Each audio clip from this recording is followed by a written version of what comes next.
Hello, my name is Don Bowman. My company is Agilicus, and today we're going to talk about municipal local governments involving cyber threats and some specific strategies to protect against those using identity, zero trust, and some other modern technologies. So let's get started. So, local government, you know who you are. You've got a different problem than everybody else. So, the first is, I call it the who problem. There's a lot of different who that you work with. So, this could be your staff, your contractors, your temps, an upper or lower tier government, like a county working with a city or a region. It could be first responders, police, etc. And they all have a need for one or more of your business systems, but usually not all, and usually not many. And they may work for different corporations. They're not in your identity system. They're not, an at city email address, but that doesn't mean that you're not trustworthy. In the past, you've dealt with them with a complicated set of patch workarounds. You would either create shadow accounts or you would create a shared account for that company, etc. And that's actually where this evolving cyber threat we're talking about today goes. The second thing on the agenda today is the what problem, and this is the existing systems. A local government, it's rare that every system is just, hey, modern SaaS, click, boom, run by somebody else. You've got some big ticket systems which work that way now, Office 365, etc. But then there's, dog licenses and things like that aren't. They may still be mainframe, they may be not as modern, they may be integrated in with other things that are on premise, but they're not easily integrated into these existing, modern identity systems. And the third is the how problem, and recognizing that, as a local government, the majority of your staff don't sit at a desk in your office, or it's not a work from home, work from work situation. It's a work from where they are situation. They may work out of a truck or a car. They may work on the street doing bylaw enforcement, etc. So you've got a workforce which is moving around that doesn't directly work for you, and you may not be able to control, as a consequence, the device they use or what they need to get done. And you've got a set of systems which have, let's face it, some legacy issues. So today I'm going to talk about a method to get around that based on a strategy called zero trust. I'm going to talk first a little bit about what zero trust is, how it leverages strong authentication, multi-factor, and some of the notable benefits in this environment. So first, the needs. You know the needs better than I do, but you've got a large breadth of systems and requirements. So computer-aided dispatch systems, these are complicated. They're not things that are highly flexible. They're not things that you can change in a hurry. They're things that are kind of important to you. And they're things that often have a large number of external staff using parts of. You may have an ambulance system which has a multiple private companies providing ambulance services, and the drivers need to be able to sign in to get things. GIS is it's the bread and butter of every local government because it keeps track of where things physically are in three dimensions: above ground, below ground, and in the grid. And there's somebody going to go and dig somewhere, you're going to go to locate, etc. You have a constant stream of people that are updating little bits of it. You may pay people to go in and do a survey, how many curves in the road are there, etc. Or it may be just updates. Sometimes it's related to other inspections. I'm inspecting the water plant for leaks, and you got to put it in there. That GIS needs to be speedily accessible on the device they have with them, which is usually not a big, heavy laptop. One of my customers told me they thought they were being clever. They went and bought these Panasonic Toughbooks so that people could take them on the field. Nobody wanted a big, heavy laptop. Mysteriously, they all got broken or left behind in the truck. So they ended up having to retrench and work on the phone, which is something the GIS wasn't particularly strong at, and we solved that for them. You got a lot of other little systems: timesheets, hours of service, commercial vehicle operator records, et cetera, et cetera. But then the other big ticket item is you have that overlap with the rest of critical infrastructure, which is industrial control systems. You got a water plant, a wastewater plant, a solid waste plant, maybe traffic, and they have all of the acronyms that you're reading about as how Western civilization dies, HMI and SCADA and so on. And somebody's going to come and get you, and there's no security in that. And this operational technology network is not designed for any network connectivity, and suddenly you're being told that you're buying equipment that needs to be maintained externally, and there's a solution for that. Each of these systems has a different scope and risk and controls. Different sets of people need to use it. There's different risks of when they use it, and you've got different controls on how they use it. And one of the things you're being told is you have to have multi-factor, single sign-on for everything, And a lot of these systems just are unwilling to participate in that. And recently we've seen some issues where people that had insurance, the insurance didn't pay out because they hadn't enabled multi-factor on all users and all systems. And some of them have very unique needs, like VAT in my city has this, complicated share that uses to move software around, et cetera. So let's talk a little bit about how we can make the cyber threats that address this environment go away, or at least, become a lot harder to materialize. So the first problem I wanted to talk about today is what I call the who problem. The who problem is, who are you? Who is this person? And traditional wisdom, when I started my career, everybody worked for the company. You didn't really have, if you had contractors, they came in and worked on your site like an employee. You didn't really have this idea of shared custody, shared destiny systems out there. And that's the norm today. If you're local government, you've got an ice rink, there's somebody maintaining the ice equipment for you. There's somebody maintaining the lights, somebody maintaining your phone switch. There's an MSP for this and for that. And each of those people they work for properly run real companies, but they don't have accounts in your identity system. And as a consequence, you start to think about, well, how do I really know who is using the system? Is who the shared account? You don't want that. That is what you cannot accept is, well, we've created a XYZ company account. Do not do that. Because then that password's known by more than one person, but you also can't enable multi-factor on it because the multi-factor is a singular thing and you can't share it, and you don't want to. So identifying who down to an individual user, our recommendation is simple. Every person you work with, they have a properly run identity system in the company they work for. They may work in an Azure shop, they may work in a Google shop, but sign in as Jane and her company and Joe at his company, an individual person.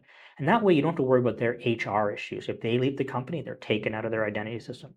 This isn't giving them permission to do anything. You still own that, but this is just how you attest they are who they say they are.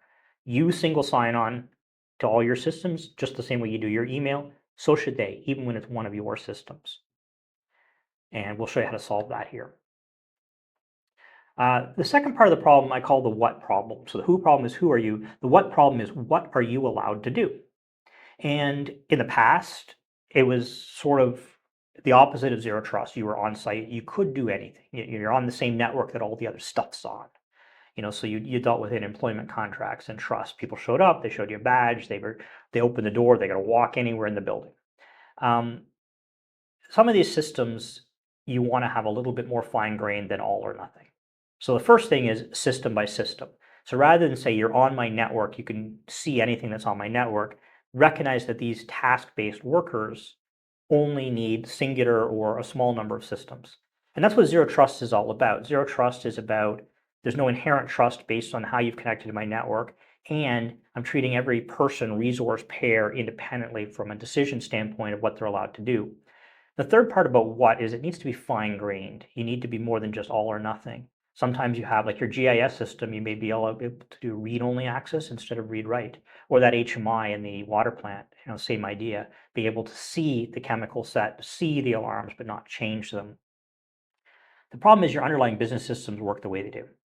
And you want to be able to say things like my SAP contractors read-write access on the dev system, but nothing more. They don't have access to the production, but you got a single database server. My bylaw enforcement should have read access to tickets, but they shouldn't be able to get into the SAP database. This is what is all about, is solving this on a per person, fine-grained permission per resource. And the third part of the problem domain to solve for evolving cyber threats and zero trust is the how problem. How do I get you to the thing? So in the past, you were in the building. You were on the machine was on the land was the world. There was no internet, there was no SaaS. And then boom, all of a sudden things are all over. You've got some things in your building and some things that aren't, and some things that are hybrid, and the users aren't in your building and they're never going to be, and et cetera. It's not that they at the end of the shift go to service center and use a tablet on the wall. They work from where they are. And it is not a work from home problem like we thought during COVID. It is a work from where you are problem. Your bylaw enforcement officer works on the street, putting parking tickets on cars. The inspections people, they work in the buildings they're inspecting. So users don't sit at desks with direct wired networks, and they're not on your network. They may be on a difficult network to work with, cellular or sometimes Wi-Fi. And in the past, we would deal with remote access with a VPN. The VPN is really a long Ethernet cable. It's like saying, well, I don't know where you are, but just everything you do is connected to my network. Well, you don't want to do that because now they have access to everything. Some of these networks they're on, it's hard to work with the VPN. Sometimes the other end of it is difficult because you have like a Starlink or satellite or cellular or something that has NAT in the inbound. That's what I call the how problem. And of these three, if I rephrase them, how can I achieve my objective? The task worker would say, you would say any task worker can access their task from anywhere in any device on any network securely and simply. And what they would say is, I access the resources I need from where I am on the device of my choice with my single sign-on credentials, any user, any application, any device, any network. Surprise, this is what the standard for zero trust is. So it's who, what, and how, and it's a pairwise set for each resource and person pair. What are they allowed to do to that thing? If that is individually set up and permissioned, you have zero trust. So a VPN is not zero trust because you connect to the network, and therefore, since you're connected to the network, you can get to everything. That's not zero trust. A shared account where you have multiple people sharing the same identity is not zero trust. But if you know it down to an individual person and exactly what they're allowed to do on each resource, and then connect them only to the resources that they're allowed to connect to, that's zero trust. And when we talk about evolving cyber threats, the vast majority of the materialized threats in the last year were related to identity. They related to either known credentials, credential leaks, weak credentials, up-leveled things, and what's called lateral traversal. They would get into system A using a shared password, and then system A was on your domain, so they would use what's called pass the hash, and they get to system B. System B's got a lot more cool stuff on it, but it also has got some credentials cached there that lets them get to system C, and system C is your domain controller, and boom, ransomware. Zero trust is about preventing that in a systemic fashion. It's an augmentation of other security techniques. It doesn't replace antivirus or EDR, or RMM, or all those other tools that are in your toolkit. It's an augmentation. It's part of what we call defense in depth. Defense in depth, in a nutshell, means I don't put all my eggs in one basket. I don't say I got one super strong thing. I'm going to spend all of my budget on one firewall and hope that that's the universe. Well, what if somebody walks in your building with a USB key? Well, they passed your firewall, right?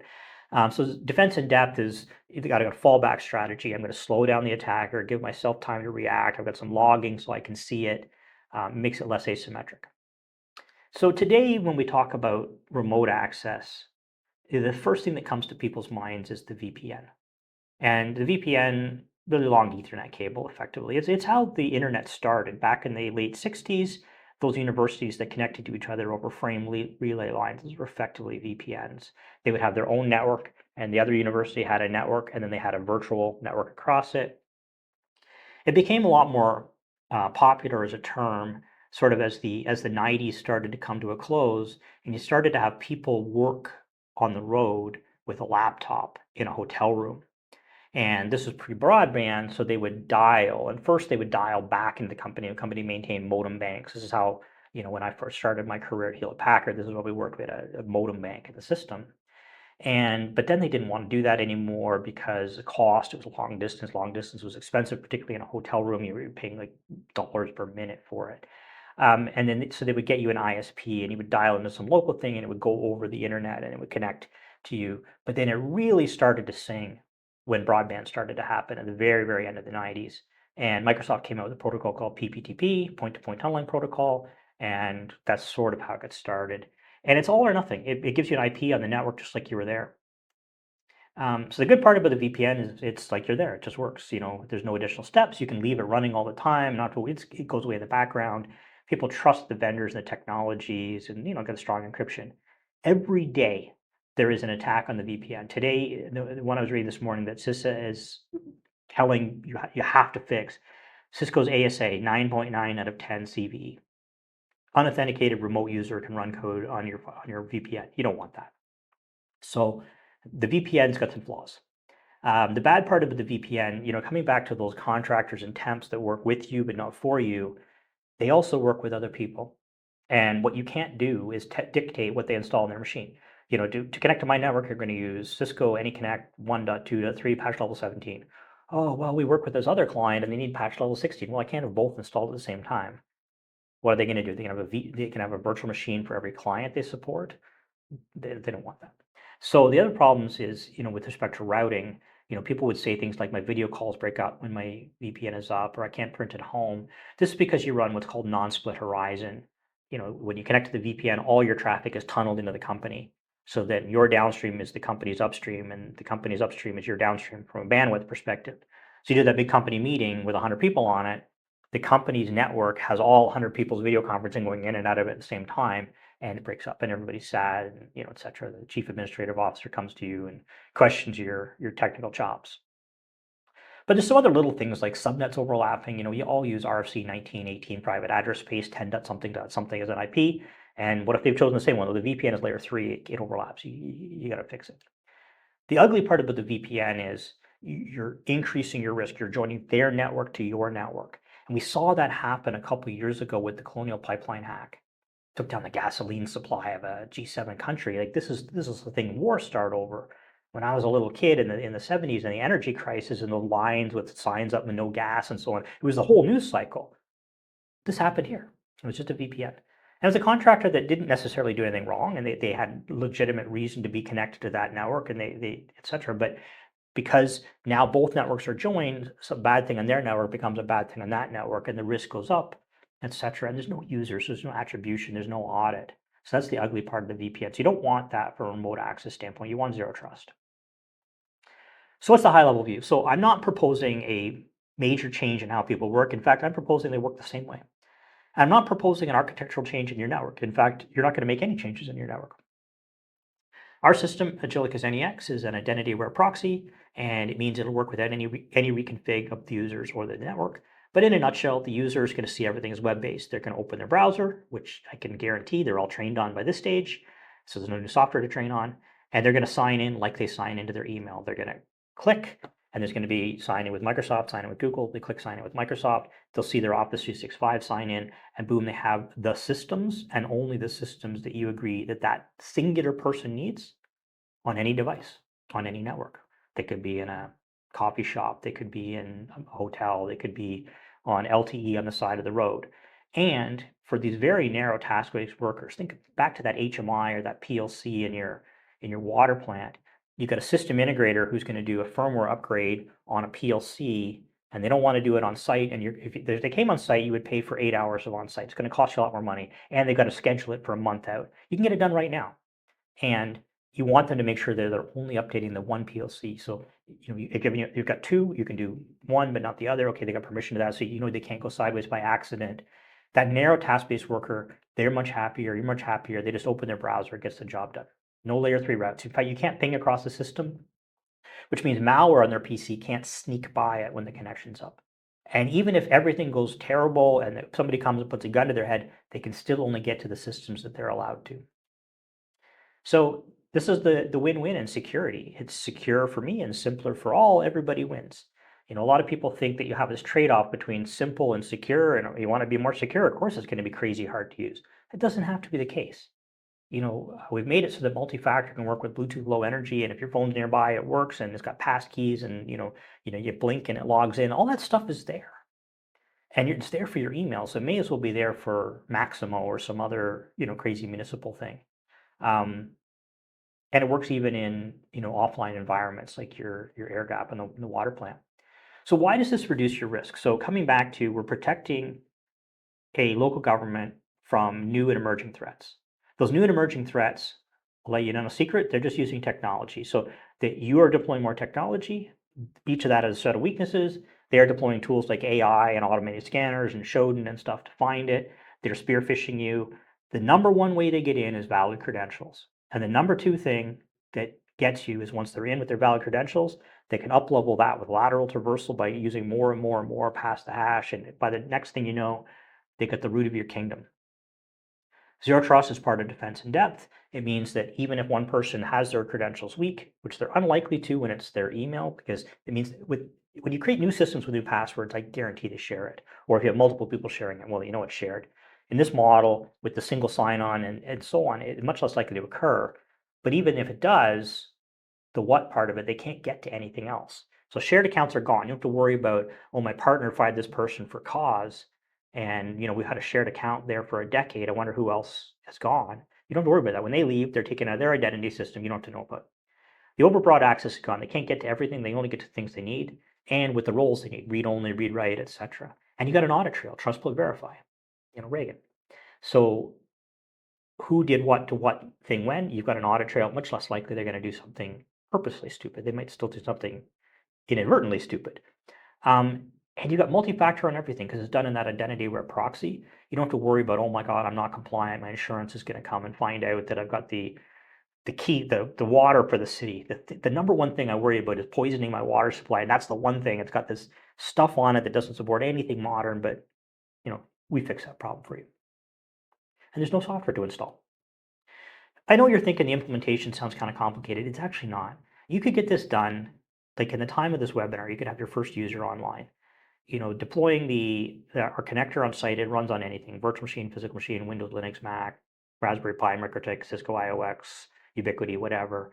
It's self-managing. Once it's installed, it keeps itself up to date. You don't have to keep patching it, and it's all web-based management. And the web-based management really is zero because it's done by the identity provider systems. You create the groups. You say people in the HMI group have this, people in the law group have that, and when they sign in, their system assigns on that group, and boom, you're good to go.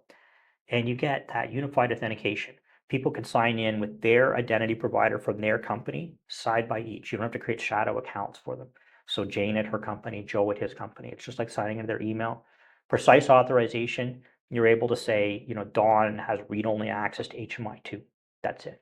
This person has access to the parking ticket system for, bylaw. And seamless access. They got no software installed. It works on a tablet, it works on a phone, it works on a Chromebook, it works on everything. And they can use it from anywhere, on a mobile network, on a landline, on a satellite, on a cruise ship if they're rich. And they don't have to VPN into you, so you don't have to worry about the software installed or overlapping IPs. You don't have to worry about the machine's always up in your VPN and they're left it alone in the room and somebody came in, the evil maid attack. You don't have to worry about those things. So my call to arms. I've talked a lot. Emerging threats, local government, they're coming for you. There's no, I'm not letting you in on some secret here. I mean, this has been going for a few years now. City A falls to ransomware B, pays it out and makes an insurance claim is not exactly headline news in 2025. It wasn't in 2024 either. It's going to keep getting worse because the systems you have aren't getting better at the same speed that the attackers are able to leverage new technology, AI.